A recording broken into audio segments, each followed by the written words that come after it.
de noces arrivent après de toi. Les jours de noces arrivent après de toi. Sois fidèle afin que tes vêtements soient blancs. Sois fidèle afin que tes vêtements soient blancs. Quand les élus seront rassemblés, Jésus passera.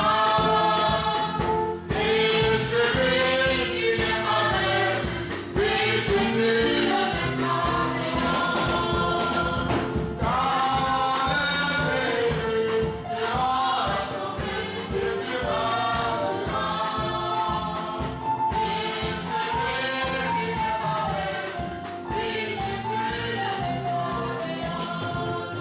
jours des noces arrivent après de toi. Les jours des noces arrivent après de toi. Frères et sœurs, que le nom du Seigneur soit béni. Amen. Je vous salue dans le nom précieux de Jésus-Christ, notre Seigneur et notre Sauveur.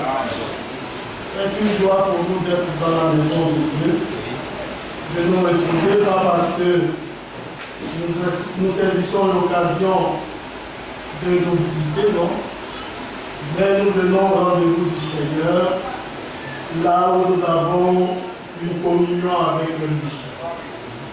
Autour de sa parole, mais aussi au travers de la louange. Que donc son nom soit loué et que son nom soit glorifié. Vous savez que David dit dans le psaume, je suis dans la joie lorsqu'on me dit allons dans la maison de l'Éternel. Parce qu'une heure dans cette partie vaut mieux que 1000 ailleurs. Alléluia. Nous savons que le Seigneur est vivant. Amen. Et vous savez que dans le livre d'Apocalypse, il a dit, j'étais mort, c'est cela, et je suis vivant au siècle des siècles.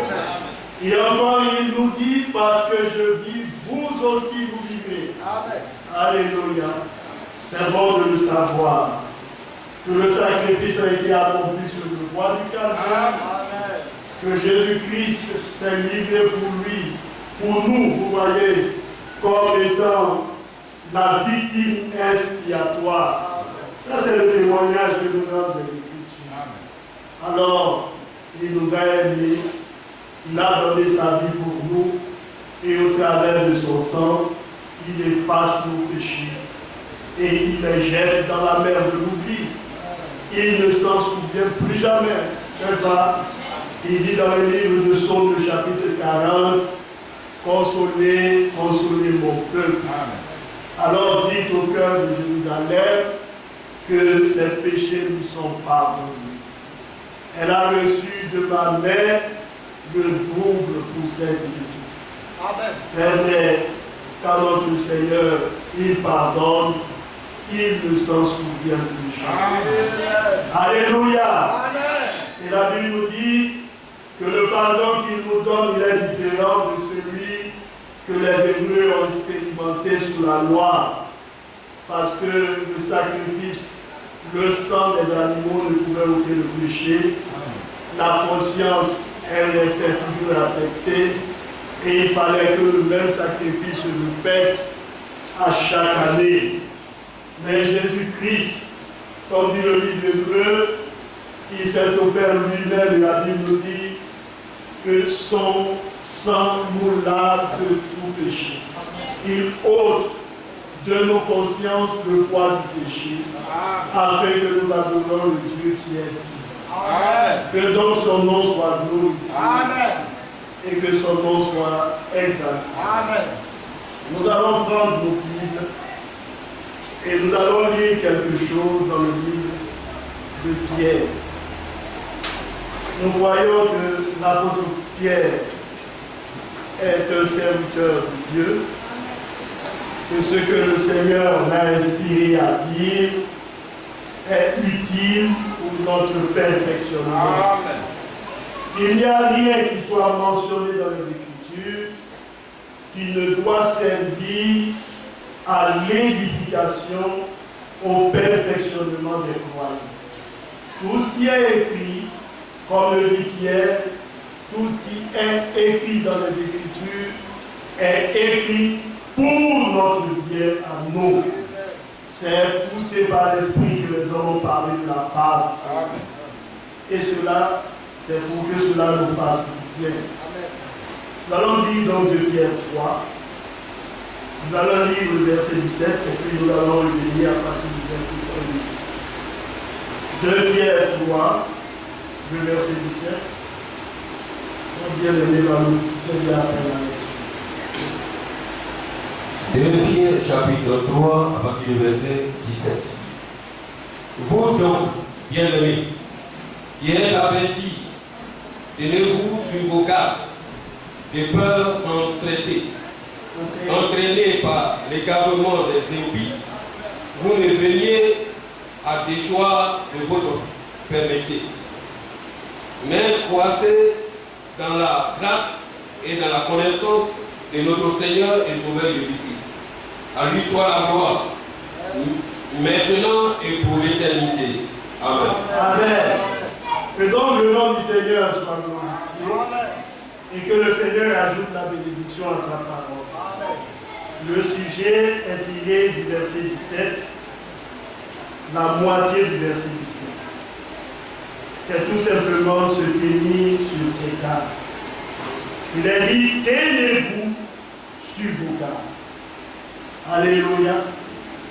Oui, bien-aimés, cela est important pour nous, enfants de Dieu, de considérer chaque écrit du Seigneur, de prendre la parole telle qu'elle nous a été donnée et d'appliquer notre cœur à l'obéissance de la parole. Vous savez que dans le livre de Deutéronome, il est écrit que l'homme ne vivra pas de pain seulement, mais de toute parole qui sort de la bouche de Dieu. Tout ce qui est écrit dans les Écritures est écrit pour nous servir d'exemple, pour nous donner de l'instruction. Donc le Seigneur a permis que des personnes puissent vivre des faits avant nous. Il les a mis par écrit, afin que nous, qui aujourd'hui vivons, qui prenons connaissance de ces choses-là, nous puissions savoir qu'est-ce que le Seigneur a fait aux uns et aux autres. Parce que pour ceux qui ont vécu dans l'obéissance de la parole, ils ont reçu du Seigneur l'approbation du Seigneur.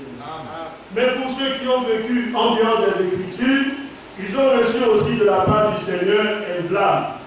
Alors le Seigneur permet que nous qui sommes aujourd'hui, nous ayons connaissance de cela, pas pour que nous sachions seulement que telle personne a fait mal, telle personne a fait bien, mais pour que nous puissions nous en servir pour notre instruction à nous. Nous allons donc revenir au verset 1er. Et là, la Bible dit, voici déjà, bien-aimés, la seconde lettre que je vous écris. Alléluia. C'était la deuxième lettre que l'apôtre Paul adressait aux bien-aimés frères dans la foi. L'apôtre Pierre plutôt. La deuxième lettre. Quelquefois, pour nous, hommes, nous ne comprenons pas les choses. Parce que quand un homme vient, il écoute une chose, demain il écoute peut-être une chose qui semble être similaire, il se dit, mais ce ne sont que des répétitions. Mais à l'école du Seigneur, on ne comprend pas les choses. Alléluia. Nous avons une manière d'appréhender les choses, mais le Seigneur, il a aussi une autre manière d'appréhender les choses. Le maître, lorsqu'il dispense le cours, il arrive que souvent, face à des devoirs ou des interrogations, il se rend compte que la classe n'a pas saisi la leçon. En instituteur ou bien en professeur à dire qu'est-ce qu'il fait, il se donne donc, si je puis dire, ce plaisir de revenir sur le cours. Pourquoi? Parce que L'essentiel, ce n'est pas de dispenser toutes les leçons jusqu'à finir l'année, mais c'est d'amener les apprenants à savoir. Une fois que les apprenants ont connaissance qu'ils maîtrisent la chose, alors ça fait la fierté du maître, du professeur ou de l'instituteur. Alléluia. Mais s'il a fini de dispenser tous les cours, qu'à la fin on fait une évaluation, et quand on se rend compte que la majorité de la classe se retrouve en deçà de la moyenne, alors on dira l'élève, il ne s'est pas donné à fond, mais quelque part, on va dire, mais il faut le voir même, il faut qu'on trouve à revoir la manière de dispenser les cours de l'instituteur. Parce que lui-même aussi, il doit être indexé. Comment il a dispensé son cours pour que ceux qui apprennent ne puissent pas connaître. Alléluia. Oui, bien aimé. Et l'apôtre Pierre dit, ça fait la deuxième fois qu'il écrit au bien-aimé. Alléluia. On dirait que ce sont des répétitions, mais la répétition aussi, les hommes disent qu'elle est pédagogique. Alléluia. C'est bien de répéter. C'est bien. Et nous avons un cantique comme ça qui nous dit, répète-moi l'histoire de Jésus. N'est-ce pas? Nous la connaissons, mais il faut qu'on nous la répète souvent. Alléluia. Il faut que notre mémoire, qui est parfois oublieuse, soit tenue en éveil. Amen. Alléluia. Et ça, c'est important. C'est pourquoi le Seigneur, au moyen du ministère de la parole, lorsqu'il se rend compte des déficits dans la foi, dans la marche, alors il suscite un serviteur avec une parole bien appropriée, afin que les choses soient remises en ordre. Pour ne pas dire qu'on puisse remettre les choses pour voir la pendule en marche. Parce que quelquefois, les choses semblent être bien, mais alors qu'en réalité, il n'en est pas ainsi. N'est-ce pas? Alléluia. C'est donc important. Pierre dit, voici déjà bien aimé la seconde lettre que je vous ai. Il dit dans l'une et dans l'autre, je cherche à éveiller par des avertissements votre saine intelligence. Alléluia. Dans la première comme dans la seconde, Pierre dit, je cherche à éveiller par des avertissements votre saine intelligence. Alléluia. Vous savez, lorsque je suis allé sur le dictionnaire pour regarder ce que veut dire éveiller, c'est le Larousse. Il a dit qu'éveiller signifie provoquer un sentiment, une attitude. Alléluia. Oui, bien aimé. Quand Dieu s'adresse à nous au moyen de sa parole, qu'il nous donne des avertissements, le Seigneur cherche à provoquer en nous une certaine attitude, un certain sentiment. Alléluia. Parce que figurez-vous que lorsque nous venons à Christ, nous quittons d'abord le monde. Et venant à Christ, nous avons notre pensée, nous avons nos sentiments, nous avons notre manière de faire, qui n'est pas forcément celle de notre Seigneur Jésus. C'est pourquoi le Seigneur demande, et c'est une obligation pour chaque croyant, la nouvelle naissance. Remarquez que lorsque le Seigneur parle à Nicodème dans le livre de Jean 3, il lui dit une parole. Ne t'étonne pas de ce que je te dise. Il faut que tu naisses de nouveau. Car si tu ne nais d'eau et d'esprit, tu n'y entreras pas. Ce que le Seigneur dit, c'est qu'il faut. Or, on n'est plus là dans un souhait, mais on est dans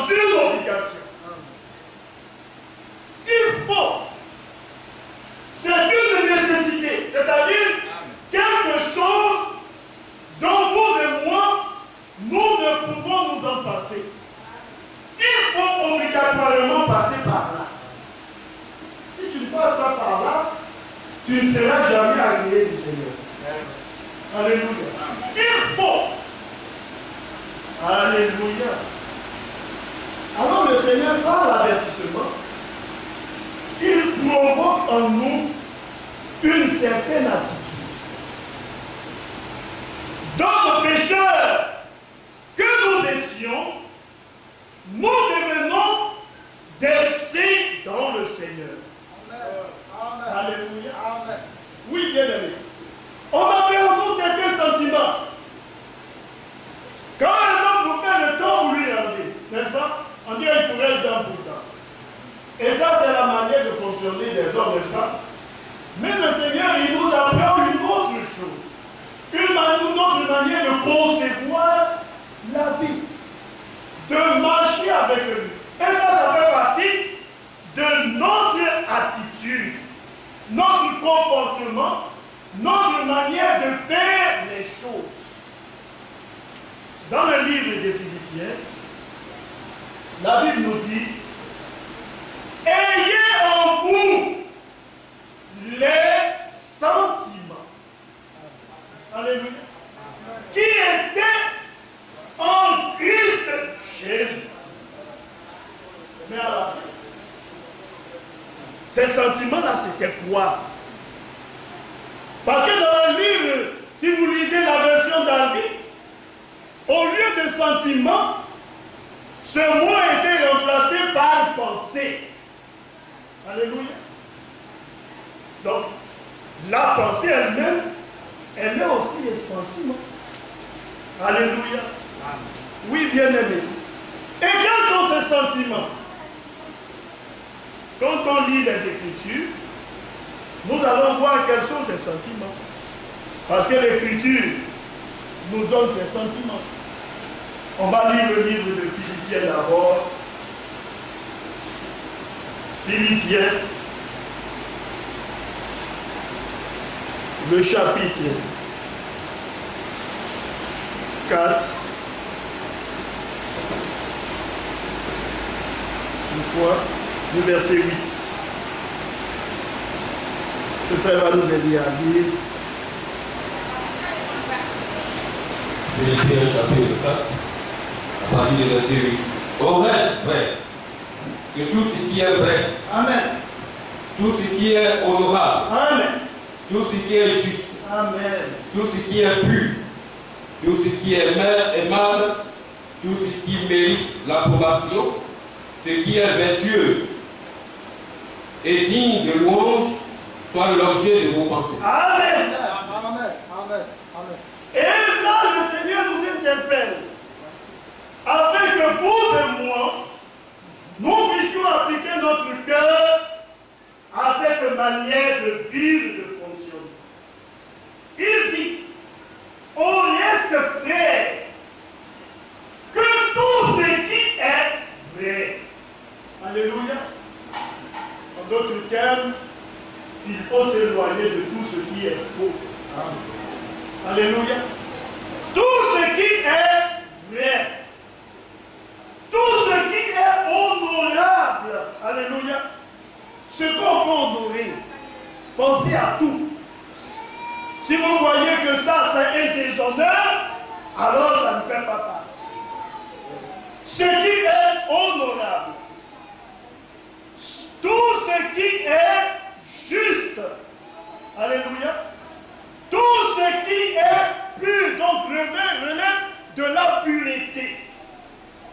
Tout ce qui est aimable, ce qu'on peut aimer. Alléluia. Vous savez que quand une chose est mauvaise dans le monde, on ne l'aime pas. Tout ce qui est mauvais est carrément rejeté, déprécié. Et la Bible nous dit tout ce qui est aimable, tout ce qui mérite l'approbation. Alléluia. Tandis des fois un élève, se met à écrire n'importe quoi dans son cahier. Le maître, lui, il fait quoi? Il met tout simplement un zéro. Il ne va jamais cautionner ce que l'élève a mis dans son cahier. Pourquoi? Parce que c'est tout simplement faux. Alléluia. Amen. La Bible dit ce qui mérite l'approbation. ce qui mérite l'approbation nous a été signifié au travers des Saintes Écritures. Amen. Si quelqu'un veut faire la volonté de Dieu, il connaîtra de la loi. C'est à partir de la loi qu'on le sait. À partir de la parole de Dieu. Alors nous prenons ce que nous envisageons faire. Nous ramenons cela à la lumière de l'Écriture et Dieu nous dit si cela est juste ou si cela est faux. Si c'est juste, alors nous pouvons nous engager. Mais si cela est faux, alors nous devons savoir que le Seigneur désapprouve cela. Amen. Amen. Alors la Bible nous dit tout ce qui mérite l'approbation. Ce qui est vertueux, alléluia, quand on regarde à l'intérieur, on voit que c'est bon, alléluia. On voit que c'est quelque chose de digne. Alors c'est vertueux. Remarquez que le Seigneur, au travers des Écritures, nous a parlé dans le livre de Proverbes de la femme vertueuse. N'est-ce pas? Et aussi de la femme qui n'est pas vertueuse. Mais le Seigneur établit ces choses-là pourquoi? Pour que nous puissions voir la différence entre la vertu et son contraire. Alléluia. Amen. Et dans la stature de l'homme parfait, le Seigneur a aussi situé la vertu. Faites tous vos efforts pour ajouter à la foi la vertu. Et à la vertu, la connaissance. Le croyant est une personne en qui résident les vertus de notre Seigneur Jésus-Christ. Amen. Amen. Que ce soit la bonté, alléluia, que ce soit la patience, même l'amour est une vertu. Alléluia. Amen. C'est un caractère que nous avons dans notre vie. Quand nous marchons, remarquez que lorsque nous posons certains actes qui ne sont pas non justes, quand les hommes regardent et disent à celui-là, il n'est pas vertu. Pourquoi? Parce qu'à l'intérieur, on se rend compte que sa manière de faire n'est pas juste, elle n'est pas bonne. On nous dit que la femme vertueuse, elle fait venir son père de loin, n'est-ce pas? Elle dirige bien sa maison, ses enfants lui disent qu'elle est bien heureuse, ainsi de suite. Parce qu'elle a une certaine disposition quant à la direction qu'elle donne à son foyer. Mais le contraire, c'est quoi? Alléluia. Le contraire, c'est quoi? Le contraire, quand on dit le contraire, il faut prendre tout ce qui va à l'opposé de ce qu'on dit. Alléluia. Donc le contraire de la vérité, ce n'est rien d'autre que le mensonge.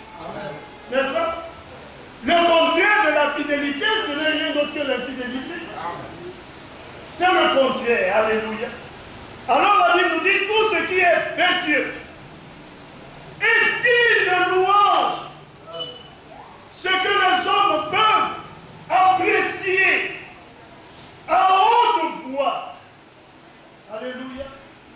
Pas ce que les hommes s'arrêtent chez eux pour dire, mais ça c'est mauvais.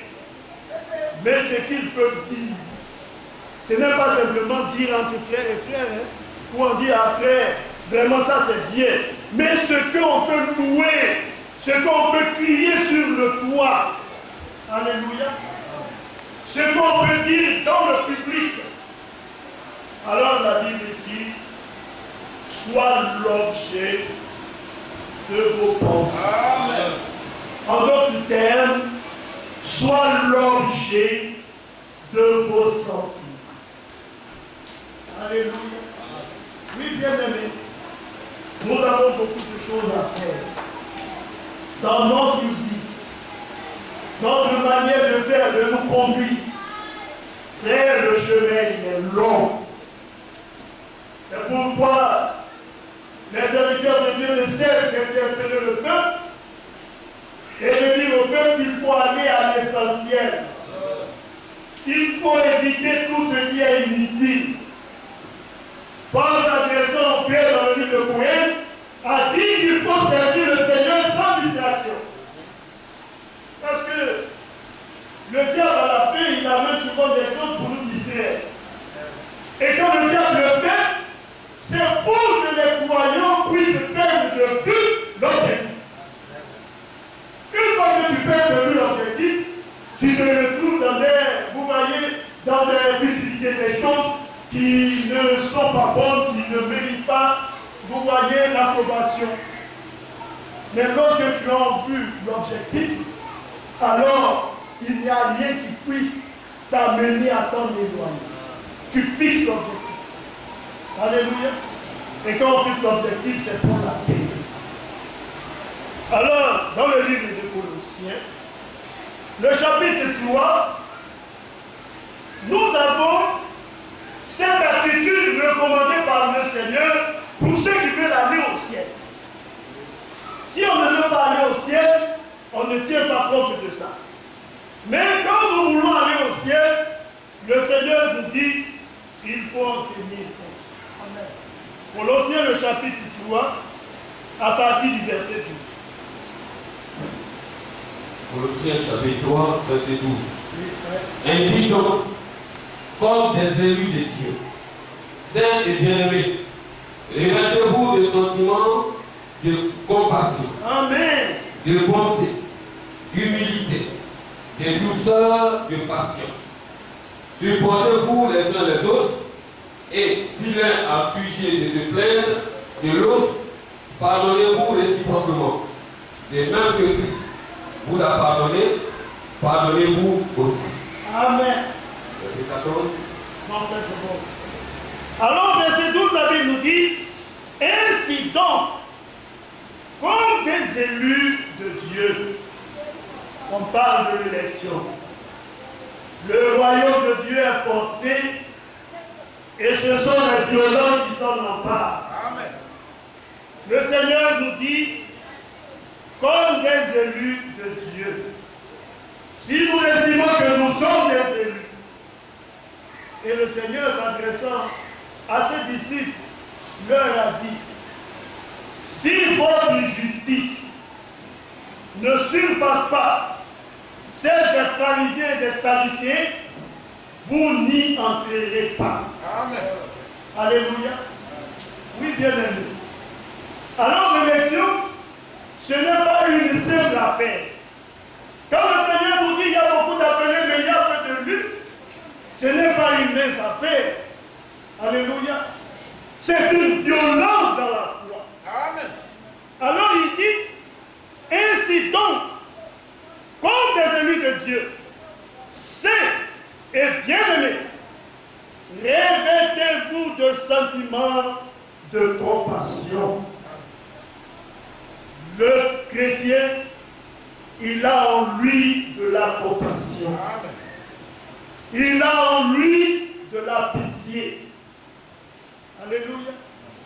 Un frère sans pitié, alors il y a quelque chose à redire.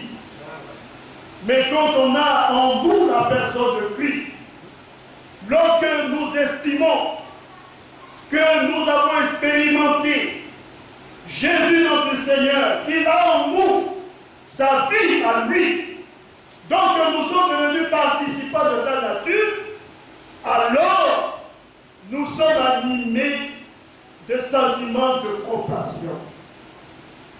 Et la compassion nous amène à ne pas être indifférents lorsque nous voyons nos frères qui sont tant dans le besoin spirituel que dans le besoin financier et même physique.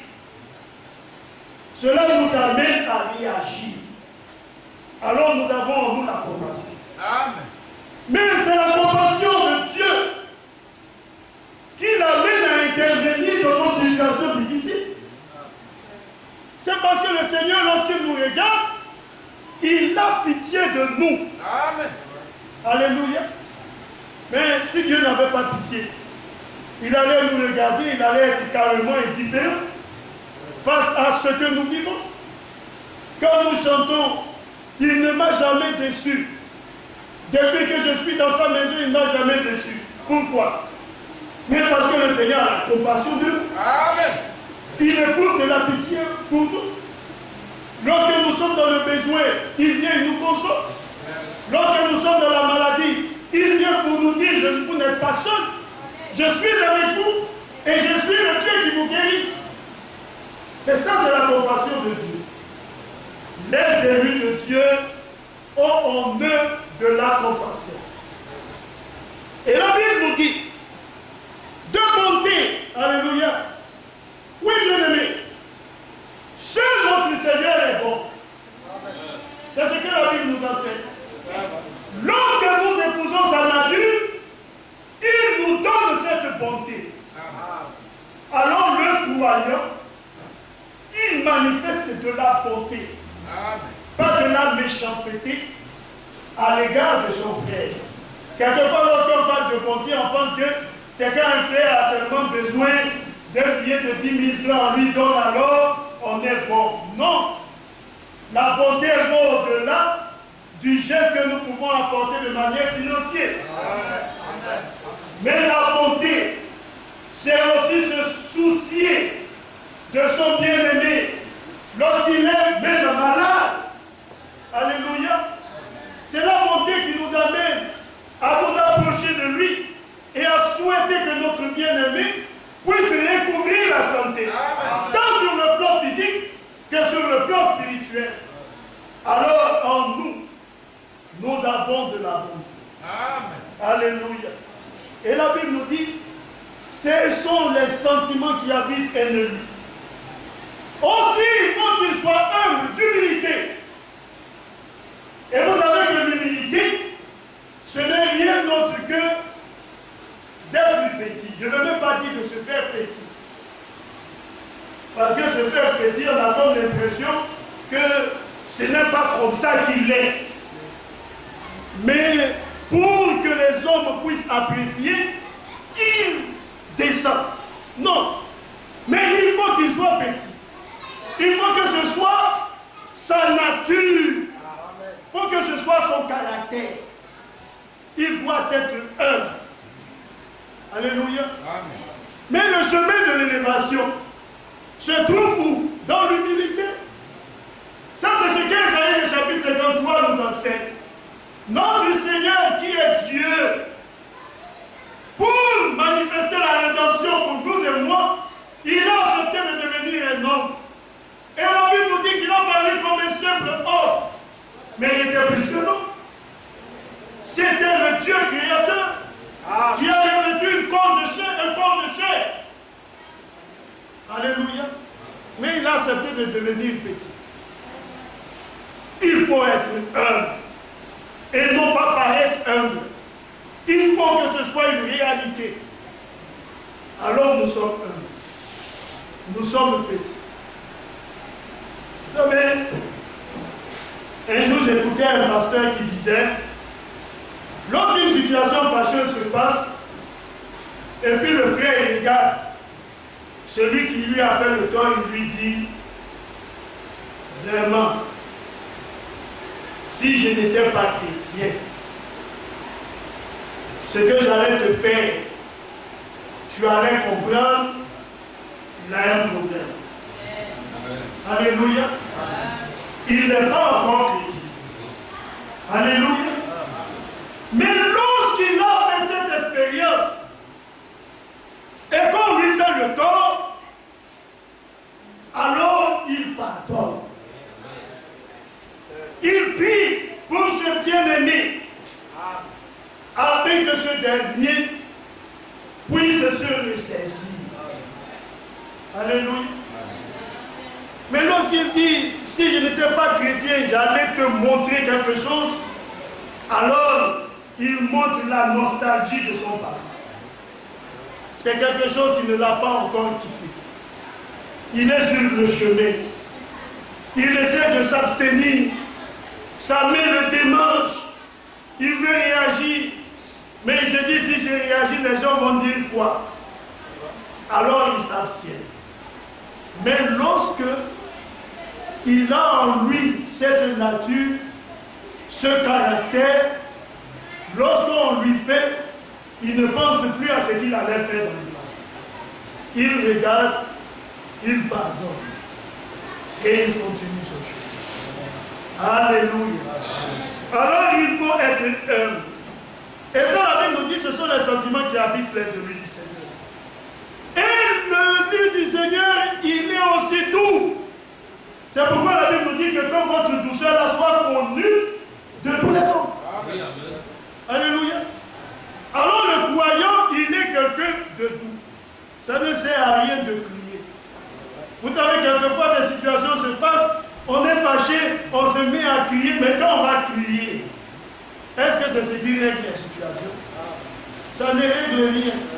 Vous voyez deux frères en conflit, l'autre il élève la voix et sa voix domine l'autre. Mais est-ce que quand ta voix l'a dominé, ça a réglé quelque chose?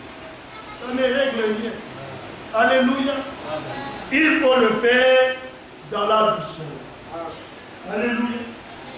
Même, vous voyez, on peut.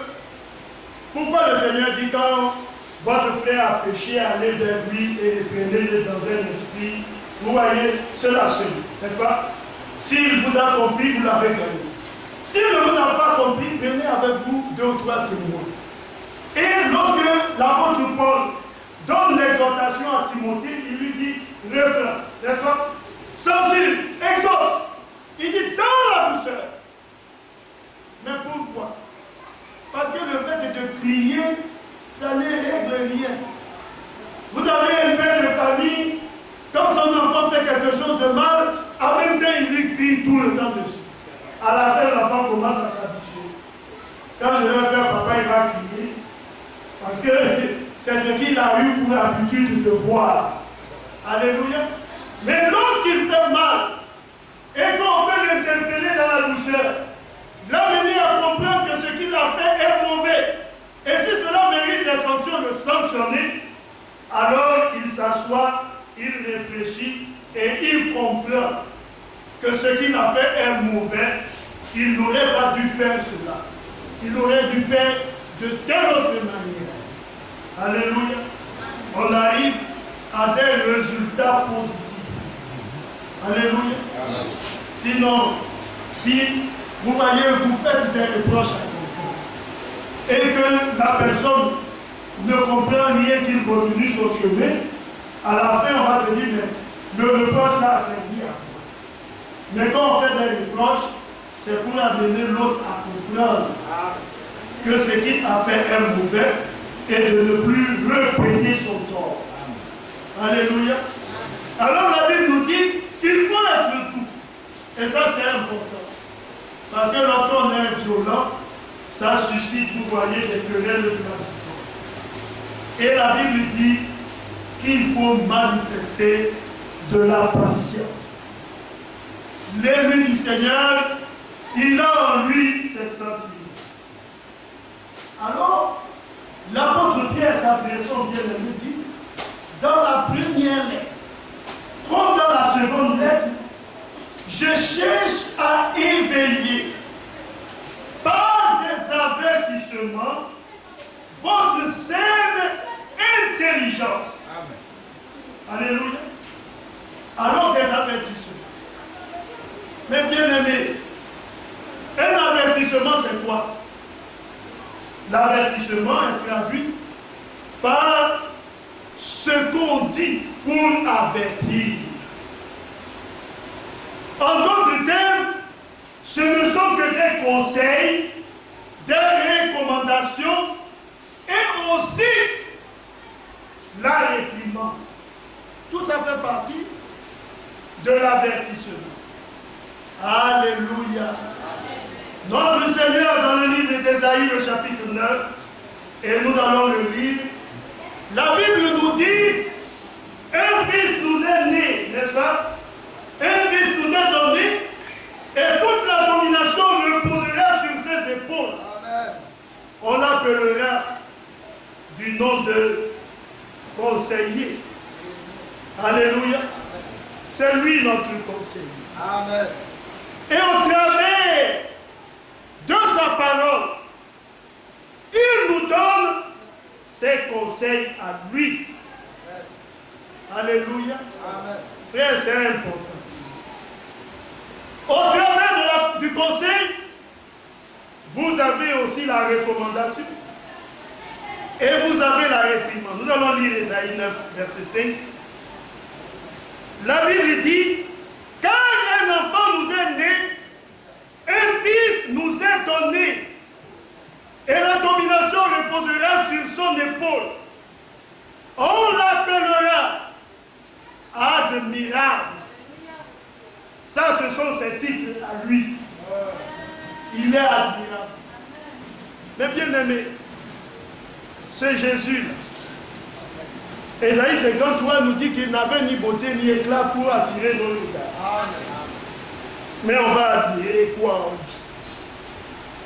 Quelqu'un qui ne suscitait pas l'envie de le regarder. On dit il est admirable. Donc on admire quoi en Jésus? On ne l'admire pas avec les yeux physiques. Amen. Alléluia. Mais on l'admire avec les yeux spirituels. Voici comment nous devons admirer le Seigneur pour tirer en lui ou trouver en lui de la beauté. Alléluia. Mais si nous voulons regarder à son aspect physique, nous allons dire, mais Jésus n'est pas fameux. Parce qu'il y a des personnes plus beaux que lui. Alléluia. Pour ne pas dire des personnes qui ont un aspect physique frappant. Mais Jésus n'avait pas cela. Mais la Bible nous dit qu'il est admirable. Alléluia. N'est-ce pas? Quand Jésus peut saisir, oh bien-aimé, une personne qui se livrait à la débauche et le transformer en fait un homme saint, alors on peut admirer cette œuvre. Et on dit Jésus, tu es vraiment admirable. Alléluia.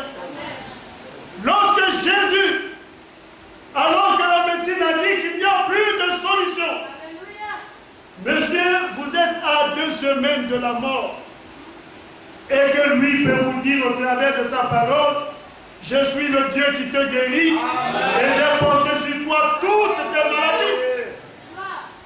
Et alors te donner la guérison, la médecine regarde et elle dit, nous ne comprenons pas ce qui s'est passé, mais nous constatons tout simplement que le patient est guéri. Alors là, on peut admirer la beauté du Seigneur. Alléluia. Il prend quelque chose qui semble être vil, inconsidéré, et il en fait quelque chose de bon et de précieux. Alors on peut là admirer la beauté de notre Seigneur. Il est admirable. Alléluia. C'est cela. On a regardé Rahab la prostituée, on dit elle est une prostituée. Le Seigneur elle dit, elle m'appartient. Ça c'est la beauté. Alléluia. N'est-ce pas? On a regardé Zachée le publicain, on dit, il fait les affaires. C'est un homme malhonnête. Il nous a trop grugé, c'est un imposteur. Jésus dit, c'est un fils d'Abraham. Ça, c'est la beauté de notre Seigneur. N'est-ce pas? Il a appelé Pierre. Et en cours de chemin, Pierre l'a renié. Alors qu'il devait mourir. Mais il a pris Pierre. Et il dit, je te donne les clés du royaume. À la Pentecôte, il se lève, il donne la prédication. Il fait de Pierre l'un des 3 piliers de l'église de Jérusalem. Ça, c'est la beauté qu'on peut voir en Christ. Alléluia. Il est là. Et la Bible nous dit, il est aussi quoi? Le conseiller. Celui qui nous conseille au moyen du Saint-Esprit. La Bible nous dit quelquefois, nous ne savons pas qu'est-ce qu'il convient de demander. Mais le Seigneur lui-même, par le Saint-Esprit, il intercède pour nous par des soupirs inestimables. Oh Dieu, parce que lui, il connaît la pensée de l'Esprit. Mais il est pour nous le conseil. C'est lui qui nous conseille. Lorsque vous ne savez pas ce qu'il convient de dire ou de faire, alors le Seigneur, il vient, il dit, Voici comment tu dois faire. Amen. Ça, c'est notre conseil. N'est-ce pas? Il dit, ne vous inquiétez pas lorsque vous serez traduits devant les juges. Ne préméditez de rien. Mais je vous dis qu'à l'instant, alors le Saint-Esprit lui-même nous dira ce qu'il convient de dire. Alléluia. C'est comme quelqu'un qui n'a pas appris de leçon. Il se retrouve devant un devoir et puis, par quelque chose de miraculeux, il prend son stylo et puis il commence à écrire. Il écrit. Et ce qu'il écrit est juste. Alléluia. Oui, bien aimé. Ça, c'est notre Seigneur. Il est le conseiller. Il n'est pas un conseiller, il est le conseiller. Alléluia. C'est lui qui nous conseille. Alléluia. Quand quelquefois quelque chose vous surveille et qu'il semble que vous voulez vous éloigner, dis non. Faites comme ça.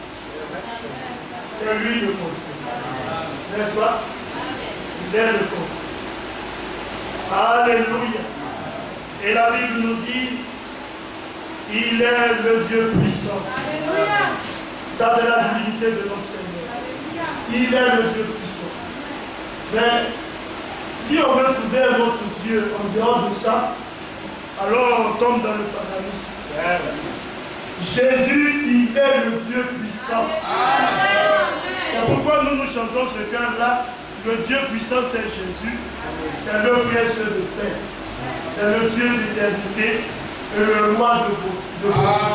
Le merveilleux en sagesse, par qui toutes choses sont faites. Amen. Toute la plénitude divine repose en lui. Amen. Il est le Dieu puissant. N'est-ce pas? Amen. Et la Bible nous dit qu'il est le Père éternel. Amen. Celui qui demeure de toute éternité. Alléluia. Amen. Oui, bien aimé. Ce n'est pas le Fils éternel. Il est le Père éternel. Amen. Alléluia. Oui, bien aimé. Parce que pour certaines personnes, il dit Jésus, il était au commencement auprès du Père. Il y avait Dieu qui était là. Et puis il y avait le Fils qui était à côté. Ça, ce n'est pas ce que la Bible nous dit. Amen. La Bible nous dit qu'il est sorti de Dieu et il est retourné à lui. En d'autres termes, Dieu qui est esprit s'est fait un corps de chair et lorsqu'il a terminé le service, il est retourné occuper sa position initiale. Alléluia. Alors nous avons là, dans le Fils, le Père éternel. Dieu Elohim, qui avait en lui toutes ses attributs. L'attribut d'un fils, l'attribut d'un sauveur, n'est-ce pas? L'attribut du prophète, alléluia. L'attribut du guérisseur. Vous voyez l'attribut du berger, tous ces attributs étaient cachés en lui. Mais il a fallu qu'à un certain moment bien précis, il puisse le manifester. L'attribut du sauveur devait être manifesté et pour qu'il puisse sauver, il fallait aussi qu'il y ait quelque chose de perdu. On ne peut pas sauver quelque chose qui n'est pas perdu. Alléluia. Mais lorsqu'il a vu la chute, alors il a dit, moi, je dois venir sauver ce que le diable a essayé de ravir. Parce qu'en réalité, le diable ne peut pas ravir de la main du Seigneur ce qui appartient au Seigneur. Il essaie, il tente. Mais c'est pourquoi à la fin, le Seigneur dit qu'il va lui arracher toute la domination de ce monde. Et puis il va le jeter dans le temps de feu et de souffle où il sera destiné à mourir. Alléluia. Il est le Père éternel et il est aussi le prince de la paix. C'est-à-dire que celui-là qui va venir pour instaurer un royaume de justice. Aujourd'hui, les hommes font ce qu'ils peuvent.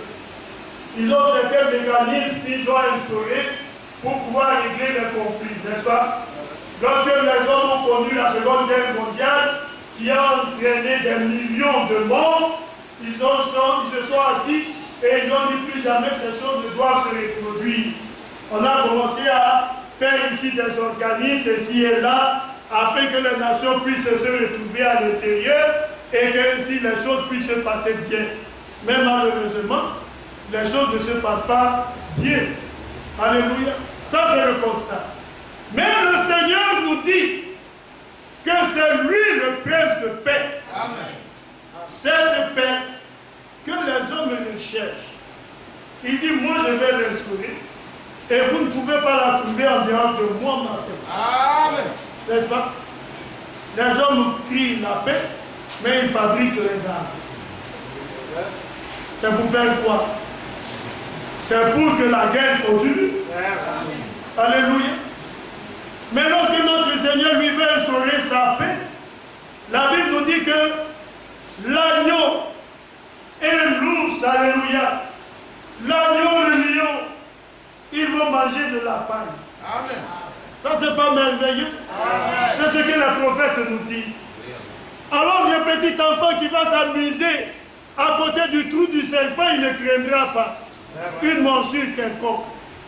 Parce que ce soit ce qu'on peut appeler le mamba vert, le cobra, alléluia, le python, voire même l'anaconda, il ne lui fera absolument rien. Amen.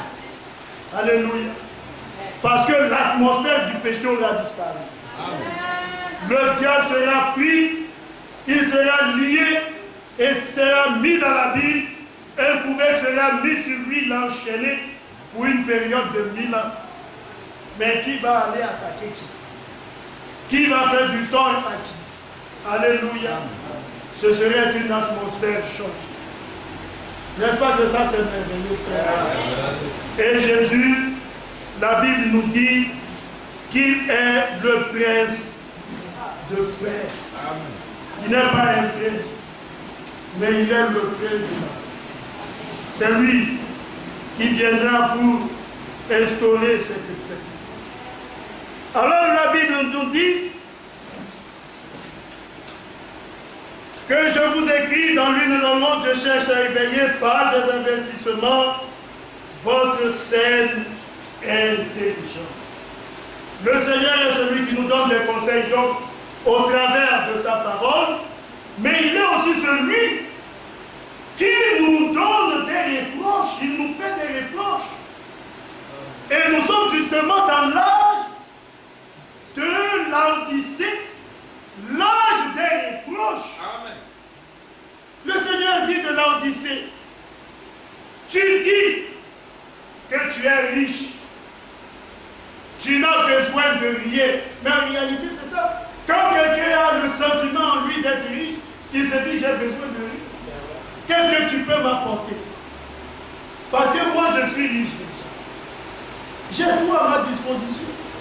C'est plutôt moi qui dois te donner.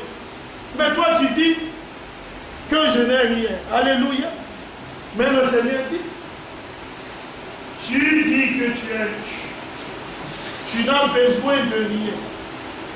C'est-à-dire que pour toi, tu es arrivé au sommet.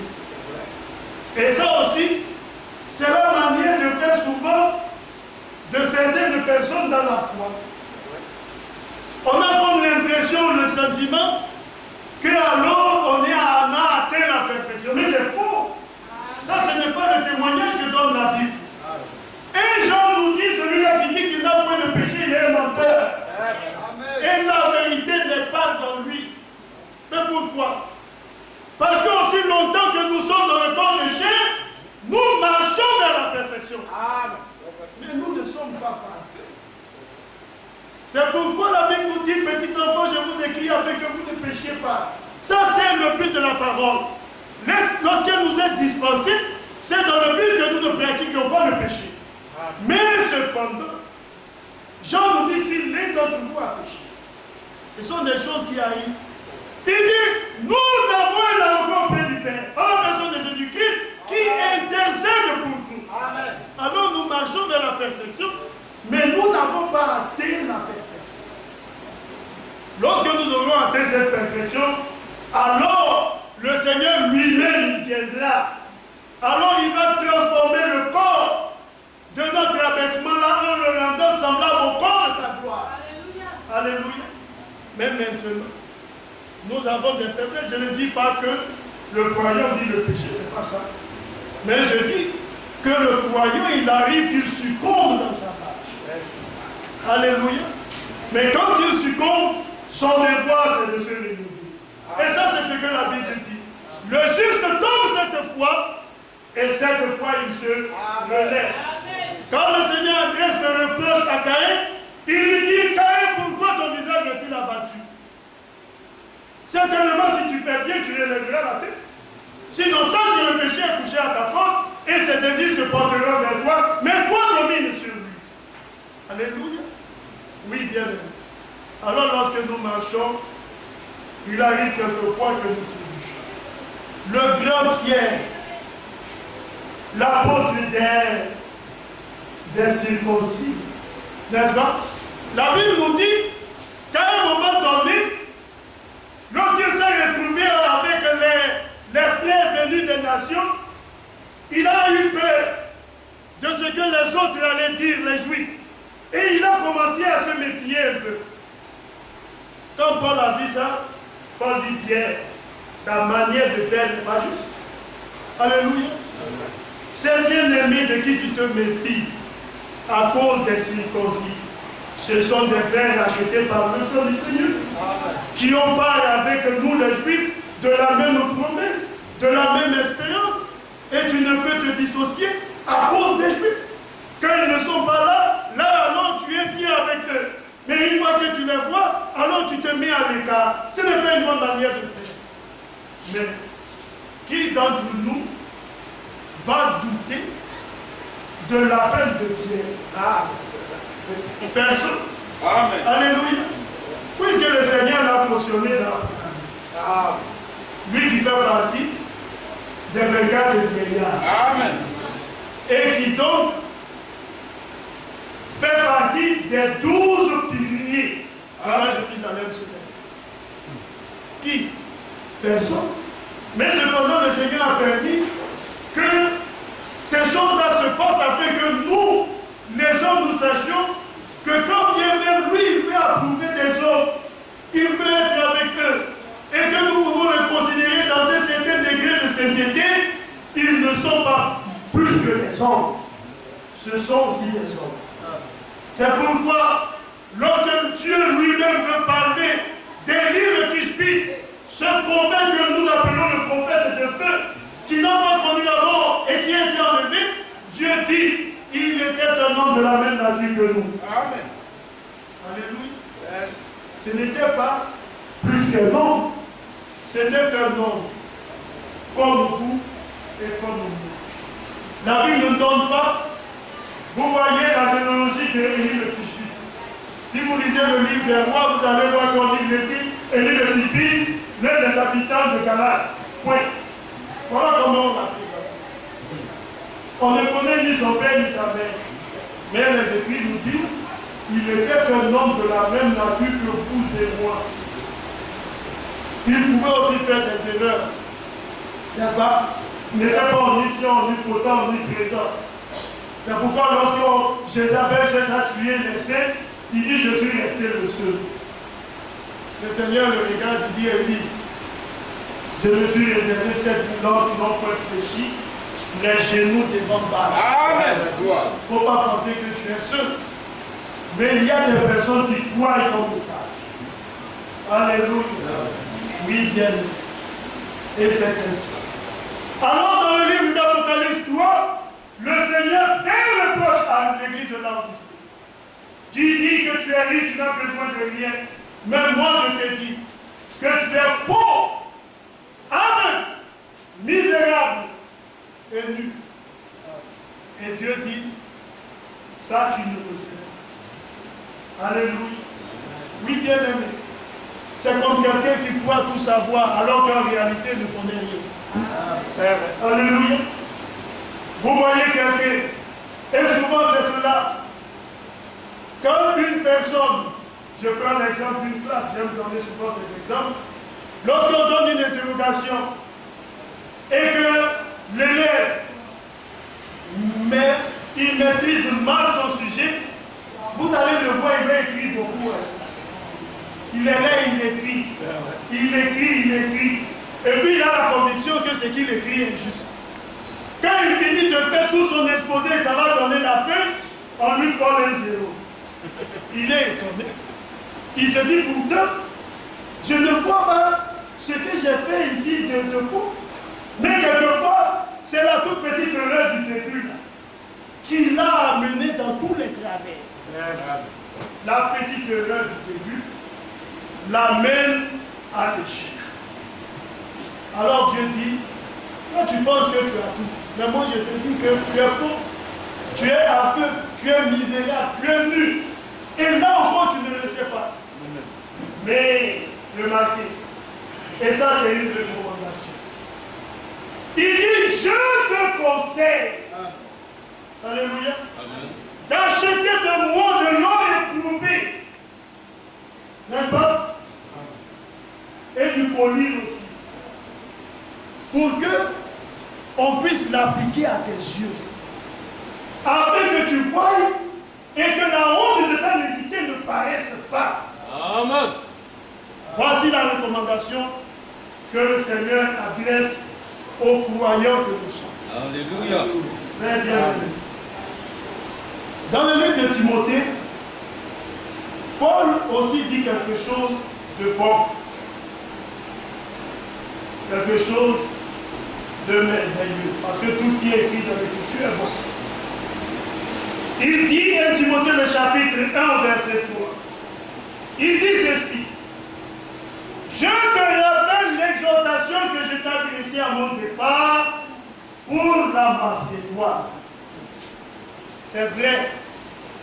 Lorsque l'apôtre Paul devait aller à la Macédoine, il a dit à Timothée, c'est bien, nous voyageons, nous faisons l'œuvre missionnaire. Mais Timothée, je voudrais que tu puisses exercer la charge pastorale. Et ça, c'est l'église d'Éphèse. Il faut rester à Éphèse. Parce que le travail n'est pas fini. Reste à Éphèse et veille sur l'église du Seigneur. Amen. Et c'est de cela dont il parle. À mon départ pour la Macédoine, lorsque je t'engageais à rester à Éphèse, pourquoi?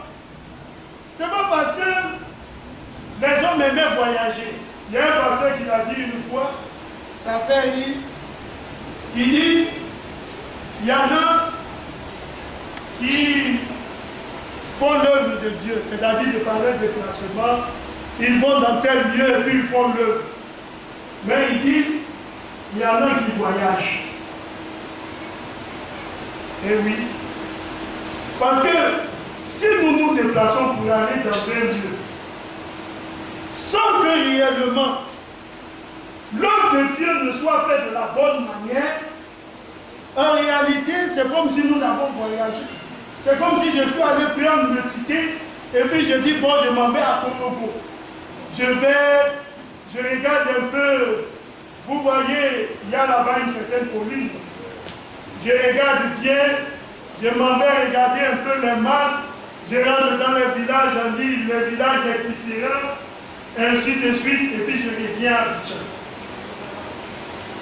Quand l'œuvre de Dieu n'est pas faite de la bonne manière, Dieu dit, pour Dieu tu t'es voyagé. C'est-à-dire que tu t'es déplacé pour aller dans un lieu tout simplement.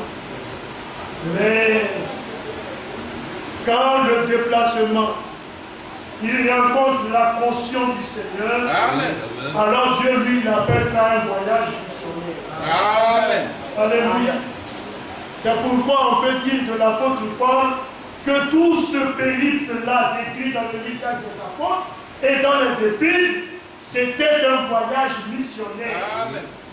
Il allait de lieu en lieu et il apportait l'évangile du Seigneur. Les hommes se donnaient à Christ et il dit, vous êtes quoi? Des joyaux à ma couronne. Ça c'est un voyage missionnaire. Alléluia. Et il dit, afin de recommander pour la Macédoine lorsque j'étais engagé à rester à Éphèse, afin de recommander à certaines personnes de ne pas enseigner nos doctrines. Alléluia. La recommandation c'est cela. Il ne faut pas que les hommes enseignent une autre doctrine. Alléluia. Mais bien aimé, la recommandation n'est tout autre chose que le conseil. Et la recommandation vient de recommander. On dit que ce sont des conseils donnés avec insistance. C'est-à-dire, on le dit et on insiste dessus. Mais pourquoi on insiste? Pour que la personne qui fait puisse bien faire ce qu'il doit faire. Amen. C'est pourquoi on insiste. Sinon, on peut dire à quelqu'un, va et puis fais. Mais quand on lui dit, va et fais, prends garde, fais bien attention, fais bien ce qu'on dit, on insiste. Alors, c'est aussi le but du Seigneur. Il insiste par le biais des conseils, l'avertissement, dans le but d'éveiller notre saine intelligence. Amen. Alléluia. Que le nom du Seigneur soit